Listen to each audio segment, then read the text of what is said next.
update natin para sa lagay ng ating panahon ngayong hapon po ng July 19, 2024 na kung saan sa ngayon base po sa datos ng Japan Meteorological Agency ay tuluyan na nga po na lumakas bilang mga bagyo ang dalawang sama ng panahon na nandito na po sa loob ng ating area of responsibility. Isa na pong tropical depression o mahinang bagyo at kung naging bagyo na rin sa datos ng pag-asa ay tatawagin po ang mga yan na bagyong Mutchoy at Karina. Ang nasa silangan po ng ating bansa ay nasa layo po ngayon ng 777 km east of Eastern Samar na taglay ang lakas ng hangin na umaabot po hanggang sa 45 km per hour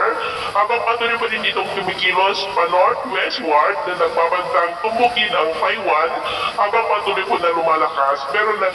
nananatili pa rin na banta ito dito po sa may Cagayan at extreme northern Luzon. Posible rin na lalakas pa yan into typhoon category sa mga susunod po na mga araw. Pero kahit hindi po yan mag-landfall sa ating kalupaan ay paghandaan naman natin ang habagat na mas papalakasin at hahatakin nito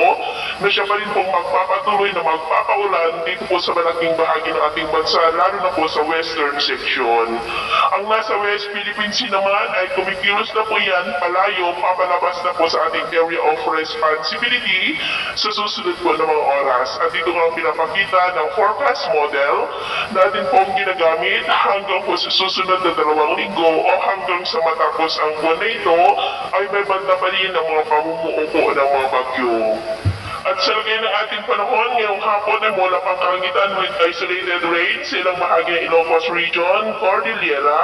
ilang bahagi ng Cagayan Valley, Central Luzon, Metro Manila, Bicol, Mimaropa, Calabarzon, Panay Island, Eastern Samar, Zamboanga Peninsula, Northern Mindanao, Caraga, Davao Region at Sorsogon,